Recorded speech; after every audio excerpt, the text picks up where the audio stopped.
लोकमंच news में आपका स्वागत है। मैं हूं आपके साथ सुरभि राजपूत। बुलेटिन की शुरुआत करेंगे और खबर में सबसे पहले बात करेंगे राजधानी भोपाल की। राजधानी भोपाल में मुख्यमंत्री शिवराज सिंह चौहान ने सीबीएसई हाई स्कूल परीक्षा में 99.8% प्राप्त करने वाली कुवंशिया पाठक को आज 2 लाख की राशि का चेक प्रदान किया। इस अवसर पर स्कूल शिक्षा मंत्री इंद्र सिंह परमार भी उपस्थित रहे। मुख्यमंत्री कोविड-19 बाल सेवा योजना के अंतर्गत वनीशा और उनके छोटे भाई को 5,000 प्रतिमाह पेंशन की भी स्वीकृति दी गई है।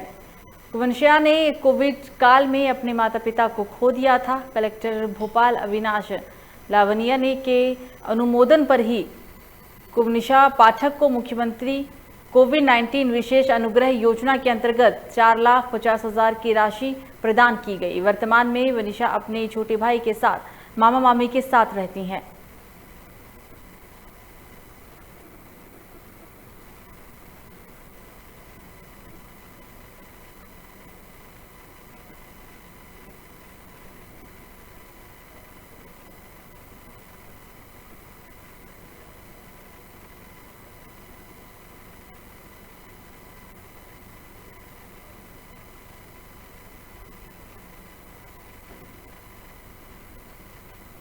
तो चिकित्सा शिक्षा मंत्री विश्वास सारिंग का एक बड़ा बयान सामने आया है। उन्होंने मोदी सरकार के मामलों को लेकर तमाम उपलब्धियां गिनवाई है। आपको बता दें कि उनका कहना है कि सरकार कोरोना के मामलों में नजर बनाई हुई है। रोज 75,000 सैंपल ले रहे हैं और 30 लोगों की कॉन्टैक्ट ट्रेसिंग भी बढ़ाई जा रही है। कोरोना प्रोटोकॉल का ध्यान रखना, एक बार फिर से वैक्सीन का महाअभियान भी चलाया जाएगा। अटल बिहारी वाजपेयी ने देश की राजनीति को एक नया आयाम दिया। अपनी कार्यशैली से दुनिया में भारत का नाम ऊंचा उठाया है। परमाणु के साथ देश की शक्ति बढ़ाई गई है, देश का मान सम्मान बढ़ाया गया है और उनको आज भी श्रद्धांजलि वो देते हैं।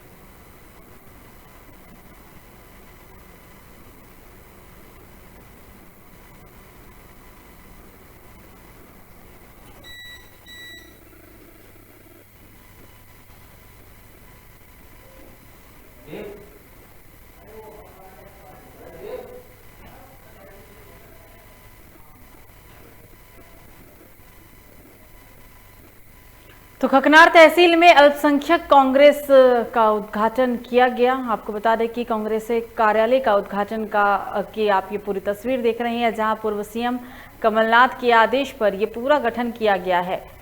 कांग्रेस अल्पसंख्यक कमेटी का गठन मध्य प्रदेश बुरहानपुर में हुआ है।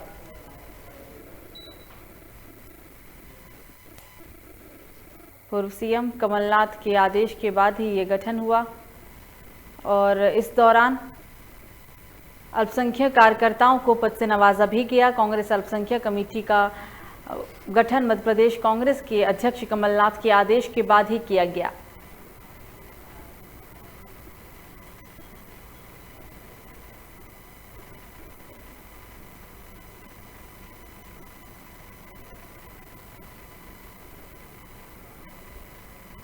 शुभ अवसर पे हमारे खकनार ब्लॉक में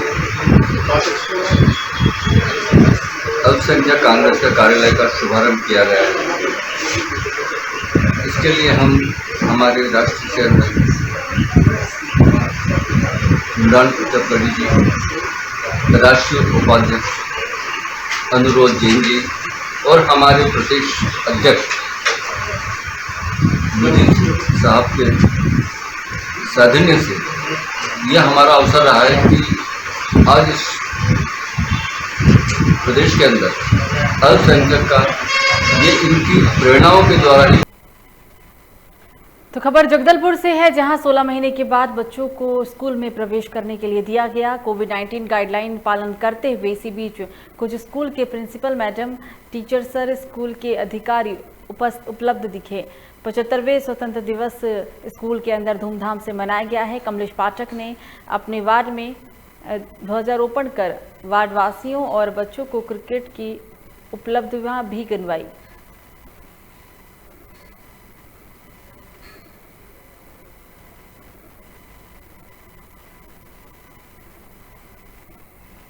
तो छिंदवाड़ा का आदिवासी समाज पिछले 2 महीने से आंदोलन पर बैठा हुआ है। आपको बता दें कि पिछले 2 महीने से इन लोगों के द्वारा आंदोलन किया जा रहा है।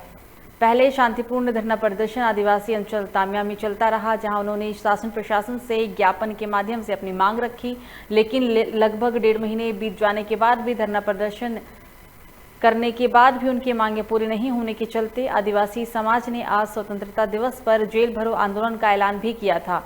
इसी के तहत जिले भर में आदिवासी छिंदवाड़ा के डमलीखेड़ा हवाई पट्टी स्थित मंदिर में इकट्ठे हुए, जहां से उन्होंने पैदल मार्च निकालते हुए छिंदवाड़ा की जिला जेल में पहुंचकर अपनी गिरफ्तारियां भी दी। जो विगत दिनों मलाल ढाना जो तामिया ब्लॉक में पड़ता है, वहाँ पे एक गरीब आदिवासी परिवार शादी समारोह में जो प्रीति मिश्रा है, वहाँ की जो थाना प्रभारी है, उसके द्वारा पूरे अपने कर्मचारियों को ले जाकर जो दुल्हन चौक पे बैठी थी और जो कलश हमारे रखे थे और हमारे देवी देवताओं को लात मार के उन्होंने अपमान किया, दुल्हन को लात मारी, तो जिससे पूरा आदिवासी समाज आक्रोशित है। और इसी बात को लेकर विगत 2 माह से धरना चल रहा है। शांतिपूर्ण तरीके से धरना हम लोग संचालित कर रहे हैं। और आज ये समाज जो यहाँ पे एकत्रित है 15 अगस्त के दिन, ये इसलिए एकत्रित है कि लगातार 2.5 महीने 2 महीने से आंदोलन चल रहा है, पर आज तक के उनके ऊपर जो प्रीति मिश्रा उसके ऊपर कार्रवाई नहीं की गई, जिससे ये जो समाज है, ये समाज बोल रहा है कि हम इस देश में आजाद नहीं।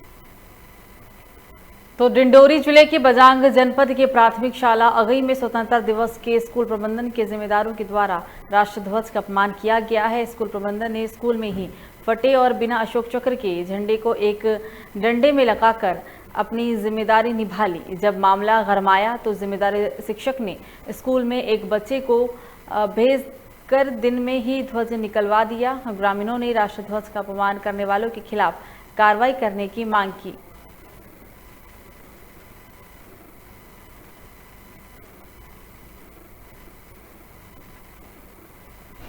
सर वो सही स्थिति में नहीं है, झंडा कटा फटा भी है और उसमें अशोक चक्र का निशान भी नहीं, और झंडा झुककर लगाया गया है, झुका हुआ है। तो खबर आगे डिंडोरी जिले से है, जहां डिंडोरी जिले में प्राथमिक शाला बैगान टोला तरचका, जहां पर स्वतंत्रता का ध्वजारोपण नहीं किया गया है और ग्रामीणों का कहना है कि इस समय स्कूल में ध्वजारोपण किया ही नहीं गया। एक प्राइवेट स्कूल में ही ध्वजारोहण किया गया, जो कि शिक्षक के द्वारा मीडिया से जानकारी लेना चाहे तो जवाब ना देते हुए मीडिया के कर्मियों से दूरी बनाते हुए शिक्षक नजर आए हैं। वहीं मीडिया कर्मी लगभग तकरीबन 1:30 बजे वहां पहुंचे तो देखा कि प्राथमिक शाला में ध्वजारोहण नहीं किया गया है।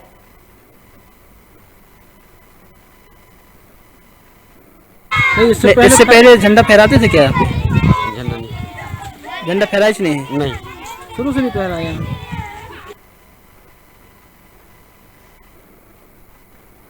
तो खबर इंदौर से है, जहां 75वें स्वतंत्रता दिवस के मौके पर गृह मंत्री और इंदौर के प्रभारी नरोत्तम मिश्रा ने ध्वजारोहण किया। देश के 75वें गणतंत्र दिवस के मौके पर प्रदेश के गृह मंत्री और इंदौर के प्रभारी मंत्री नरोत्तम मिश्रा ने इंदौर के 15वीं बटालियन परेड ग्राउंड पर ध्वजारोहण किया। इस दौरान उन्होंने प्रदेश के मुख्यमंत्री शिवराज सिंह चौहान के संदेश का भी वाचन किया। तो वहीं बटालियन के एफए के जवानों को आकर्षण परेड प्रस्तुत कर सलामी भी दी गई। तिरंगे की शान और देश के लिहाज से वर्ष के सबसे बड़े पर्व पर सांस्कृतिक व रंगारंग प्रस्तुतियां भी दी गई। जी ने इस दिन राज्य सरकार भी पूरे साल तक राष्ट्रीय कार्यक्रम, देशभक्ति के कार्यक्रम, सांस्कृतिक कार्यक्रम पूरे प्रदेश में प्रधानमंत्री जी की इच्छा के अनुरूप देश की गरिमा और प्रदेश की गरिमा के अनुरूप। तो अगली खबर भी इंदौर से ही है, जहां इंदौर के राजेंद्र नगर इलाके में सोमवार सुबह एक सब्जी व्यापारी की अज्ञात बदमाशों ने लूट के बाद हत्या कर दी। व्यापारी सब्जी लेने के लिए मंडी जा रहा था, तभी लूटपाट के बाद व्यापारी की हत्या कर दी गई। हालांकि घटना की जानकारी मिलते ही मौके पर पहुंची पुलिस ने शव को कब्जे में लेते हुए पोस्टमार्टम के लिए भेज दिया। मंडी जाते हैंगे सवेरे तो माड़ी बाग ब्रिज वाला चाणकपुरी वाला ब्रिज तो पूरा लाइट बंद था। 5 बजे का 3:45 बजे में निकला और 5 बजे निकला घर से। क्या नाम है इनका? कोई कह रहा छीना जब्ती का खेल, अपने को पक्का नहीं मालूम, बाकी छीना जब्ती हुई है। चेन टूट गई, आधा टुकड़ा चेन ले गया, मोबाइल ले गए। क्या नाम क्या इनका? चंदन भावसार। कहाँ रहते हैं ये? कुमास्ता नगर। अच्छा, तो आपको किससे पता चला? मेरे को फोन आया हुआ मंडी में, मैं इससे पहले पहुंच गया था मंडी में, ये बीच में ही था। मंडी में क्या व्यवसाय अपना? मैं सब्जी का काम करता हूँ। और ये भैया? हाँ, तो किसी ने फोन करा मेरे को, यार लड़के का ऐसा हो गया, मैं तुरंत वहाँ माल छोड़ के ब्रिज पे आ गया। तो लोकमंच न्यूज के ब्यूरो चीफ अमित तिवारी के द्वारा खास बातचीत के दौरान राष्ट्रीय अध्यक्ष से खास बातचीत हुई है, जहां लोकमंच न्यूज से उन्होंने ये पूरी बातचीत की है। आप भी सुनिए ये बातचीत।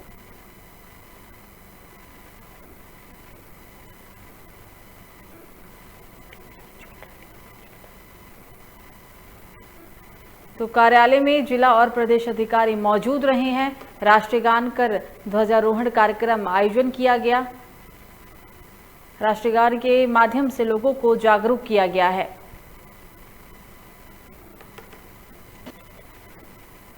कार्यक्रम में जिला और प्रदेश प्रभारी मौजूद दिखे। आप ये राष्ट्रगान की तस्वीर देख रहे हैं मध्य प्रदेश के जबलपुर से। हम फाउंडेशन भारत, जो समाज सेवी राष्ट्रीय संगठन है, सभी सदस्यों की तरफ से मैं राष्ट्रीय महासचिव डॉक्टर शालीन ढींगरा पूरे देशवासियों को 75वें स्वतंत्रता दिवस की हार्दिक हार्दिक शुभकामनाएं देता हूं। आने वाला वर्ष हम सबके लिए मंगलमय हो और हमें कोरोना महामारी से छुटकारा मिले, ऐसी मेरी सबके लिए प्रार्थना है। 2 मिनट राष्ट्र के नाम राष्ट्रगान का करिश्मानी हमारा एक राष्ट्रीय प्रकल्प है। इसी कार्यक्रम के अंतर्गत आज जबलपुर जिले की द्वारा ये 75वीं स्वतंत्रता दिवस पर यह कार्यक्रम आयोजित हुआ है और यह कार्यक्रम जिला कार्यकारिणी की तरफ से यह कार्यक्रम का आयोजन हुआ। हमारे नगर में लगभग 20 शाखा यहाँ पर काम करती है और राष्ट्रगान के माध्यम से तो पुष्पराजगढ़ कांग्रेस विधायक फुंदेलाल सिंह मार्को की अगुवाई में 15 अगस्त को तकरीबन 11 बजे राजेंद्र ग्राम के स्थानीय शंकर मंदिर में राजेंद्र ग्राम से कांवड़ियों ने पैदल यात्रा का शुभारंभ किया है। ये यात्रा कल रात्रि में पोड़की में विश्राम कर आज 16 अगस्त को नर्मदा उद्गम स्थल अमरकंटक पहुंचकर मां नर्मदा के पूजन अर्चन के बाद जल लेकर जालेश्वर धाम पहुंचेगी, जहां भोलेनाथ के भक्त फुंदेलाल सिंह मार्को के साथ सैकड़ों भक्त भोलेनाथ के दर्शन कर जल चढ़ाएंगे और साथ ही भंडारे का आयोजन कर प्रसाद भी बांटाया जाएगा।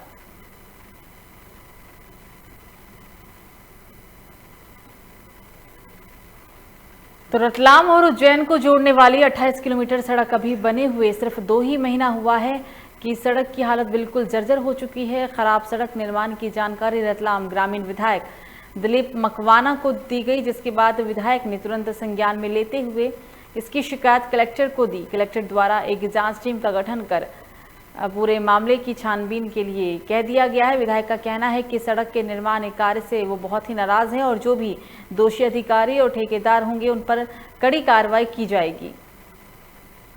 जी, ये जो रोड है उसकी शिकायत आई थी और उसमें जांच दल गठित किया गया है। इसमें शिकायत ये थी कि जो रोड का जो काम हुआ है वो गुणवत्ता जितनी होनी चाहिए थी उसके अनुसार नहीं हुआ है, तो उसके लिए कलेक्टर सर के द्वारा आदेशित किया गया था। तो उसके लिए आज हम जांच करने आए थे, तो इसकी जांच आज की गई। सर, जांच में ये भी पाया जा रहा है कि जैसे बहुत सारी पुलियाँ गायब हो गई, तो ये क्या पूरा मामला सही है सर?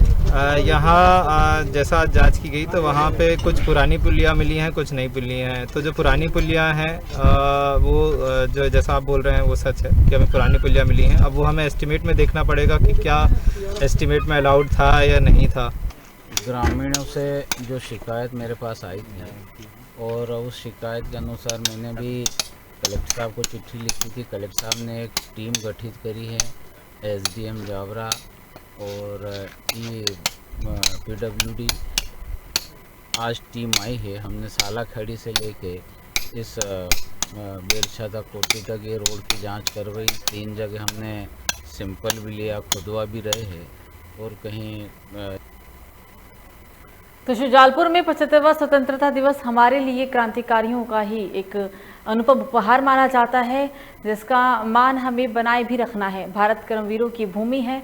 उक्त उद्बोधन रहवासी कॉलोनी कृष्णा हाईवे सिटी पर आयोजित राष्ट्रीय ध्वजारोहण समारोह में नगर की प्रतिष्ठित चिकित्सक डॉक्टर पूजा शर्मा ने मुख्य अतिथि के रूप में शिरकत की। अध्यक्षता कर रहे पूर्व मंडी उपाध्यक्ष ने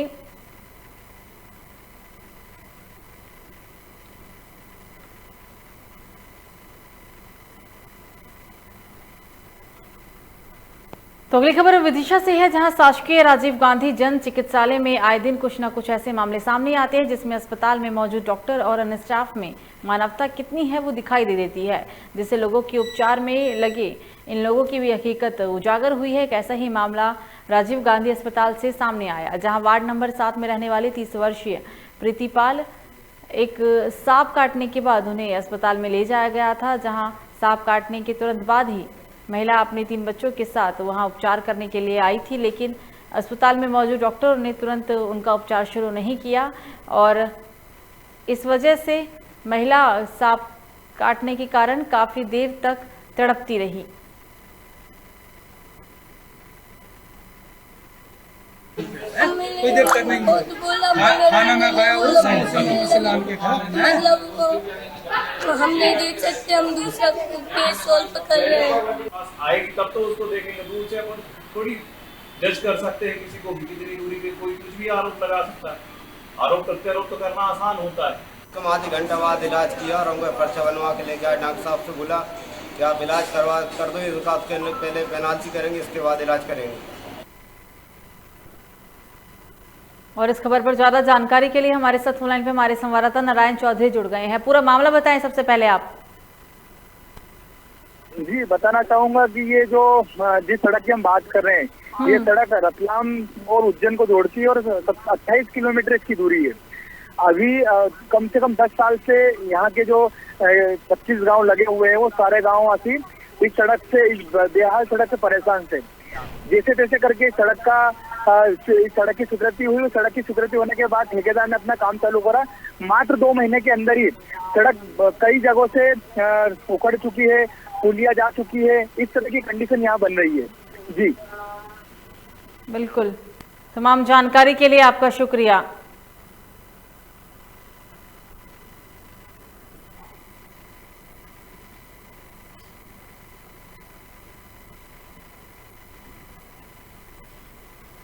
तो एसपी डॉक्टर विपिन कुमार मिश्र ने लोकमंच के UP bureau chief Asif Beg से खास बातचीत की है। क्या कहना था उनका, आप भी सुनिए। मुहर्रम की तैयारी को लेकर यूपी डीजीपी मुकुल गोयल ने लगातार निर्देश जारी किया है। इसको लेकर यूपी पुलिस लगातार सक्रिय भी है और गाइडलाइन का पालन कराने के लिए जो है पुलिस लगातार चेकिंग अभियान भी चला रही है। हमारे साथ मौजूद है एसपी विपिन कुमार जी, जिनसे बात करते हैं कि सुल्तानपुर में क्या तैयारी की गई है। हम लोगों ने शासन और डीजीपी मुख्यालय के जो निर्देश हैं, उन निर्देशों के क्रम में सारे थानों पर पीस कमेटीज़ की बैठक बुलवाई हैं और पीस कमेटी की बैठक में उपस्थित होने वाले सभी सम्मानित मौलवी साहबान से ये जो कोविड की गाइडलाइन है उसका पालन कराने का अनुरोध किया है। साथ ही यह भी उनसे अपेक्षा की गई है कि जो कहीं भी ताजिए को लेकर या जुलूस को लेकर कोई ऐसी परंपरा ना हो जो नई हो और न ही इस तरह की कोई कार्रवाई हो जो कोविड गाइडलाइन का उल्लंघन करे अथवा शासन के मंशा के अनुरूप न हो। सारे लोगों ने अपनी सहमति भी व्यक्त की है और गांव-गांव इस बात का प्रचार भी किया। हम लोग ने इन पीस समिति के सदस्यों के माध्यम से करवाया है कि मुहर्रम की गाइडलाइन के संबंध में शासन और डीजीपी मुख्यालय के जो निर्देश प्राप्त हुए हैं उसका पालन अक्षरशः सुनिश्चित कराएं। सर, अपराध नियंत्रण के लिए क्या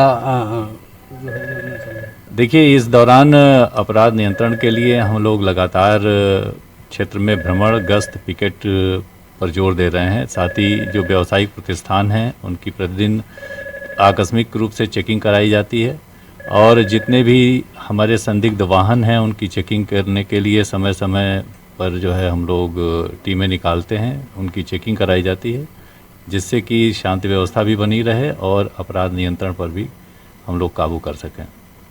जी बिल्कुल, जो मुहर्रम को लेकर गाइडलाइन जारी की गई है उसका पालन कराने के लिए एसपी का दावा है कि उसको पालन कराने के लिए पुलिस सक्रिय है और जो कोविड गाइडलाइन जारी की गई है उसका उल्लंघन करने वालों पर कार्रवाई की जाएगी। आसिफ बेग, लोकमंच न्यूज़, लखनऊ। तो भाजपा की जन आशीर्वाद यात्रा प्रदेश के लोगों को चिढ़ाने के लिए निकाली गई है और वास्तव में ये प्रदेश के लोगों का अपमान है, ऐसा हम नहीं कह रहे। ऐसा कहना है कांग्रेस के प्रदेश प्रवक्ता का। 2022 में प्रदेश की जनता भाजपा सरकार की विदाई यात्रा निकालेगी।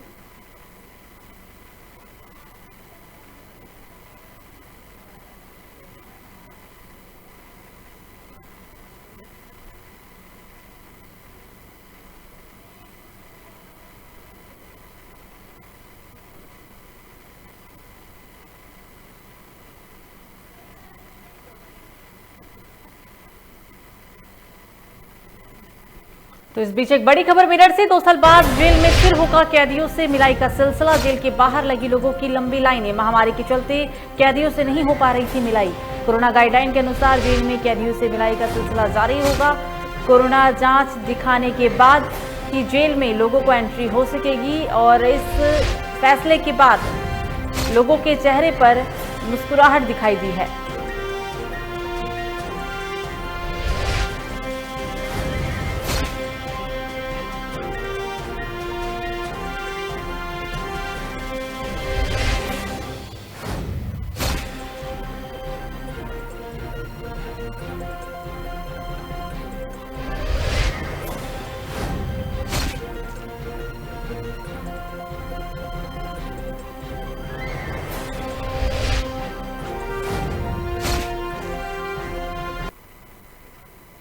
तो इस बीच एक और बड़ी खबर गोंडा से, जहां अंतर्राज्यीय एटीएम हैकर का पुलिस ने खुलासा किया। पुलिस के द्वारा खुलासा किया गया है। 2 आरोपियों की गिरफ्तारी की गई है। इंटेलिजेंस इनपुट के आधार पर ही पुलिस ने बड़ी कार्रवाई की और आरोपियों के पास से एक विकल्पित पहचान पत्र, आधार कार्ड बरामद हुआ है। गिरोह का खुलासा करने वाले पुलिस टीम को सम्मानित भी किया जाएगा, ऐसा कहा गया है।